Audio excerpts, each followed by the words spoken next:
There is a little blue pill that changed the world back in 1998, and its longer-acting cousin might turn out to be one of the more interesting molecules in the entire longevity conversation.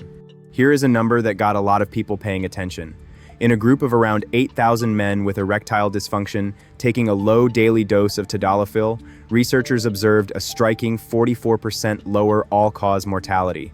Now, before your eyebrows hit the ceiling, that is an observational finding, a correlation pulled from population data, not proof that the drug added years to anyone's life. But it is exactly the kind of signal that makes scientists lean in and ask a bigger question.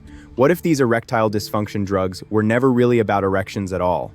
What if they are, underneath it all, vascular drugs, cognitive drugs, maybe even longevity drugs? Today, we are doing a deep dive into the PDE5 inhibitors, primarily Tadalafil, which you probably know as Cialis, and secondarily, sildenafil, better known as Viagra. These drugs sit in an unusual place. They are among the most prescribed medications on the planet, tens of millions of prescriptions, decades of real-world safety data, and yet most people still think of them purely as bedroom tools. The emerging picture is far more compelling. We are talking about potential cardiovascular protection, metabolic improvements, cognitive benefits, and associations with lower dementia risk that appear across enormous data sets. The common thread running through all of it is one simple, elegant idea: sustained nitric oxide signaling and healthier blood vessels. Here is my promise for the next 15 minutes.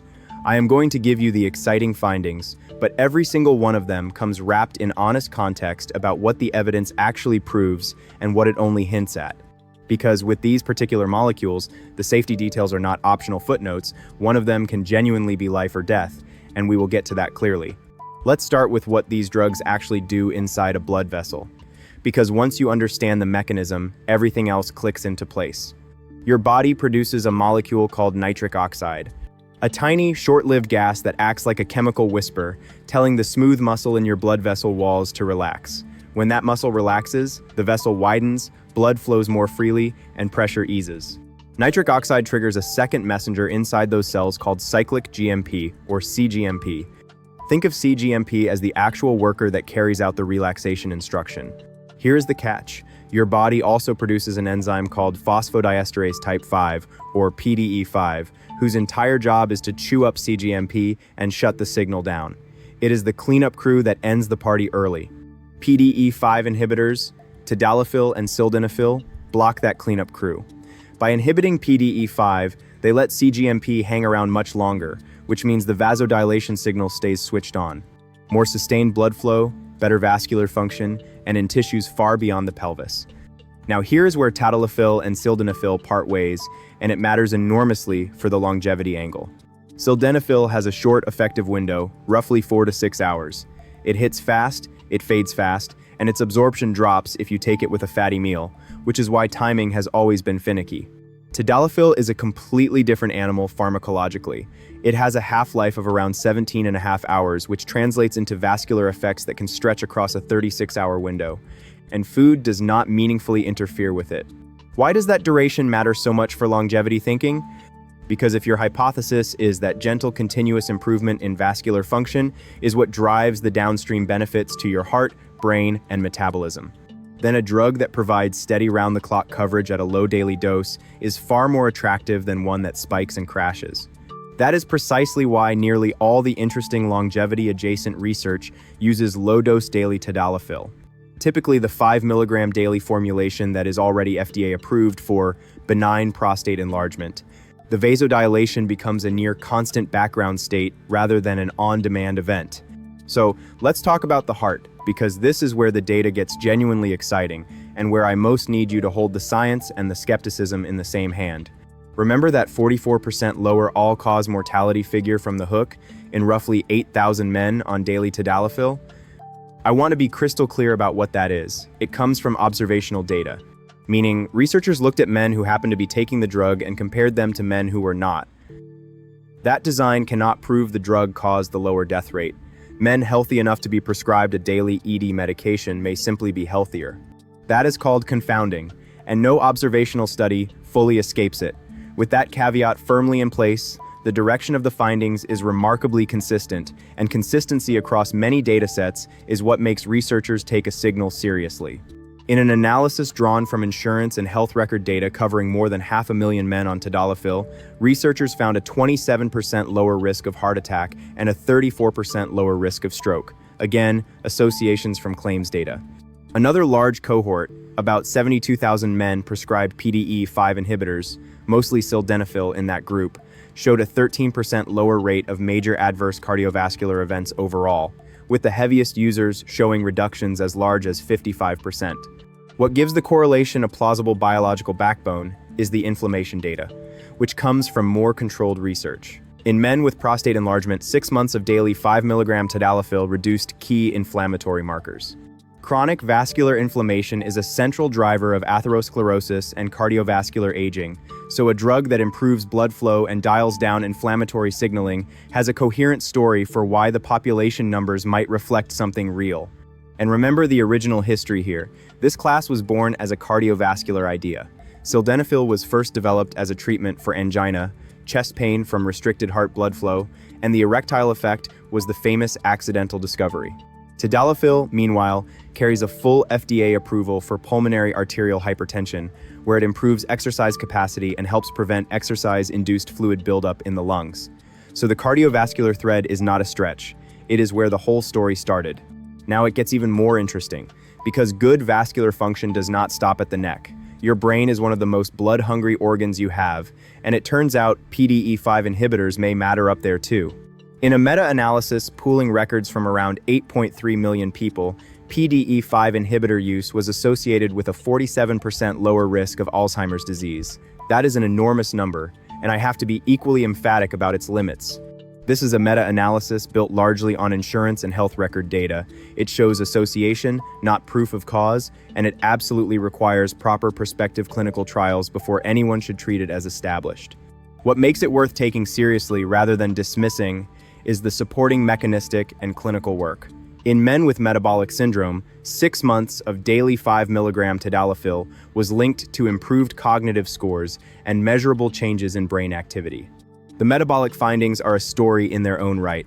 In diabetic patients, daily 5 mg Tadalafil was associated with a modest but real reduction in hemoglobin A1c, about 0.4%, alongside an 11-point drop in fasting glucose. Those are meaningful moves for a drug not designed as a diabetes medication, and better blood flow to muscle tissue, where most glucose gets taken up, is a sensible explanation. On body composition, over an 8-week window in overweight men, Tadalafil was reported to improve lean trunk mass while reducing fat mass. There was also an interesting hormonal shift. The testosterone to estrogen ratio improved. And here is a nuance worth remembering. In men who started with low testosterone, Tadalafil was associated with a rise in total testosterone. Even the scalp gets a mention, since low-dose Tadalafil increases blood flow to the hair follicle niche. This information is for educational purposes only. Always consult your doctor before making any changes to your diet, supplements, or medication. Let's give sildenafil its due, because it is the molecule that started this whole revolution, and it carries its own intriguing data. Pharmacologically, it is the sprinter to Tadalafil's marathon runner. That 4 to 6 hour window means it has traditionally been used on demand rather than daily. Sildenafil tends to reach its roughly 80% efficacy only after several attempts, whereas Tadalafil hits around 75% on the very first try. On the longevity side, sildenafil crosses the blood-brain barrier.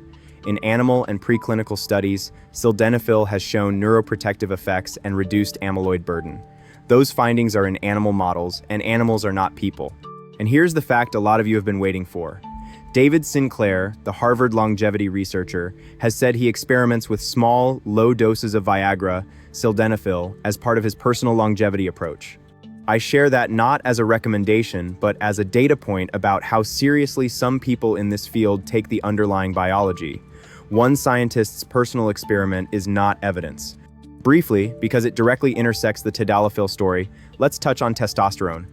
Testosterone independently boosts the production of nitric oxide synthase, which means it enhances vasodilation through an upstream route. So you have two levers on the same system: testosterone increasing nitric oxide production and PDE5 inhibitors preventing the resulting signal from being torn down too quickly. It is an elegant bit of overlapping biology. Now, the part you cannot skip, and I mean cannot. There is one absolute non-negotiable rule with every PDE5 inhibitor. Never, ever combine them with nitrate medications. That includes nitroglycerin, isosorbide, and poppers. PDE5 inhibitors and nitrates both drive down blood pressure through the same nitric oxide pathway, and stacking them can cause a catastrophic, potentially fatal drop in blood pressure. This is not a mild interaction to manage, it is a hard stop. Beyond that, there are real, generally milder side effects: headaches, facial flushing, nasal congestion, indigestion, and back or muscle aches. There is also a rare but serious eye condition involving sudden vision changes. And let me be completely direct about the bigger frame. Every longevity benefit I described today is off-label. These are prescription medications approved for ED, prostate symptoms, and pulmonary hypertension, not for extending lifespan. So, if this genuinely interests you, how would a thoughtful person approach it? Step 1 is a real conversation with a doctor, ideally one versed in preventive or longevity medicine, who can review your cardiovascular status. If you and your physician do move forward, the research overwhelmingly points toward the low daily Tadalafil approach, rather than high on-demand dosing. The studies I discussed consistently used a 5 mg daily dose. On tracking, treat this like any serious experiment.